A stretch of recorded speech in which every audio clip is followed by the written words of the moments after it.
नमस्कार दोस्तों, आप सभी का इंस्पो हब में स्वागत है। बहुत समय पहले की बात है। एक छोटे से गांव में एक आदमी रहता था जिसका नाम आनंद था। आनंद अपने नाम की तरह जीवन में खुश और संतुष्ट रहने की कोशिश करता था। लेकिन उसके गांव में लोग हमेशा छोटी छोटी बातों पर तनाव में रहते थे और अपनी परेशानियों को बढ़ा चढ़ाकर दिखाते थे।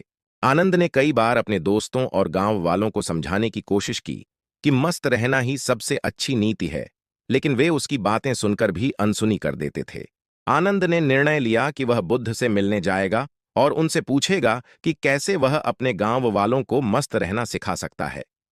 वह लंबी यात्रा पर निकल पड़ा और कई दिनों बाद बुद्ध के पास पहुंचा। उसने बुद्ध को अपनी समस्या बताई और उनसे मार्गदर्शन मांगा। बुद्ध ने आनंद की समस्या सुनी और मुस्कुराते हुए कहा, आनंद, मस्त रहना एक कला है जिसे हर कोई सीख सकता है, लेकिन इसके लिए पहले खुद को समझना और अपनी सोच को बदलना जरूरी है। मैं तुम्हें एक कहानी सुनाता हूं। बहुत समय पहले एक बड़े राज्य में एक राजा था जो हमेशा चिंतित और तनाव में रहता था। उसके पास सब कुछ था, धन, वैभव, सेना और एक विशाल राज्य, फिर भी वह कभी खुश नहीं रह पाता था। एक दिन उसने अपने मंत्री से कहा, मंत्री जी, मैं इस राज्य का सबसे शक्तिशाली आदमी हूं, फिर भी मैं खुश नहीं हूं। मुझे बताओ कि मैं कैसे खुश रह सकता हूं। मंत्री ने राजा से कहा, महाराज, मैं एक फकीर को जानता हूं जो सच्चे सुख और शांति का रहस्य जानता है। आप उससे मिलिए, शायद वह आपकी मदद कर सके। राजा ने तुरंत उस फकीर से मिलने का निर्णय लिया। वह अपने कुछ सैनिकों के साथ फकीर के पास पहुंचा और उसे अपनी समस्या बताई। फकीर ने राजा की बात सुनी और कहा, महाराज, सच्चा सुख पाने के लिए आपको एक सरल उपाय करना होगा। आप इस राज्य में सबसे खुश आदमी की खोज कीजिए और उसके पास जो वस्त्र हैं उन्हें पहन लीजिए। राजा को यह उपाय सुनकर अजीब लगा, लेकिन उसने फकीर की बात मानने का निश्चय किया। वह और उसके सैनिक राज्य भर में सबसे खुश आदमी की खोज में निकल पड़े। वे कई गांवों और शहरों में गए, लेकिन हर किसी से मिलने पर उन्हें यही पता चला कि लोग किसी न किसी समस्या से परेशान हैं। किसी को धन की चिंता थी, किसी को स्वास्थ्य की, किसी को रिश्तों की। कई दिनों की तलाश के बाद राजा और उसके सैनिक एक छोटे से गांव पहुंचे। वहां उन्होंने देखा कि एक आदमी बैठा हुआ है और हंसते हंसते पेट पकड़कर लोटपोट हो रहा है। राजा ने सोचा कि यही सबसे खुश आदमी है। उसने उससे पूछा, भाई, तुम इतने खुश क्यों हो? वह आदमी बोला, राजा साहब, मेरे पास कोई बड़ी संपत्ति नहीं है, न ही कोई बड़ी जिम्मेदारी। मैं हर दिन को मस्ती से जीता हूं, किसी भी चीज की चिंता नहीं करता और जो भी मिलता है उसमें संतुष्ट रहता हूं।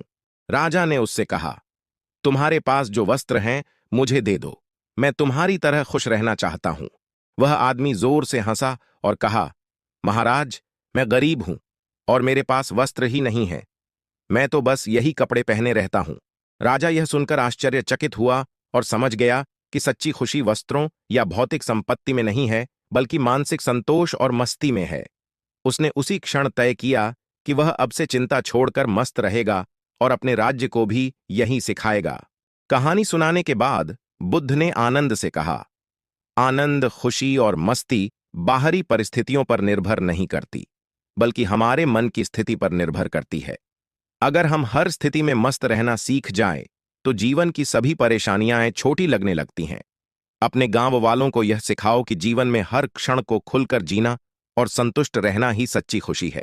आनंद ने बुद्ध का धन्यवाद किया और अपने गांव लौट आया। उसने गांव वालों को बुद्ध की कहानी सुनाई और उन्हें मस्त रहने के महत्व को समझाया। धीरे धीरे गांव के लोग आनंद के संदेश को समझने लगे और उन्होंने अपनी सोच को बदलना शुरू कर दिया। वे छोटी छोटी बातों में खुशी ढूंढने लगे और अपनी समस्याओं को हल्के में लेने लगे। कुछ ही समय में गांव का माहौल बदल गया और वहां के लोग अधिक खुश और संतुष्ट रहने लगे।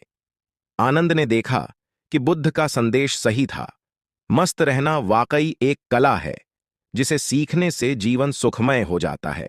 इस प्रकार बुद्ध की इस कहानी से हमें यह सीख मिलती है कि जीवन की हर परिस्थिति में मस्त रहना ही सच्चा सुख है। हमें बाहरी चीजों पर निर्भर न होकर अपनी सोच और दृष्टिकोण को बदलना चाहिए और हर क्षण को मस्ती से जीना चाहिए। दोस्तों, मैं उम्मीद करता हूं कि आपको ये कहानी दिल से अच्छी लगी होगी। इस वीडियो को लाइक और सब्सक्राइब जरूर करना। नमो बुद्धाय। उम्मीद करता हूँ आपको ये वीडियो पसंद आया। अगर ऐसी ही कहानियाँ आप भविष्य में सुनना चाहते हैं तो हमारे चैनल को सब्सक्राइब कीजिए और इस वीडियो को लाइक कीजिए। धन्यवाद।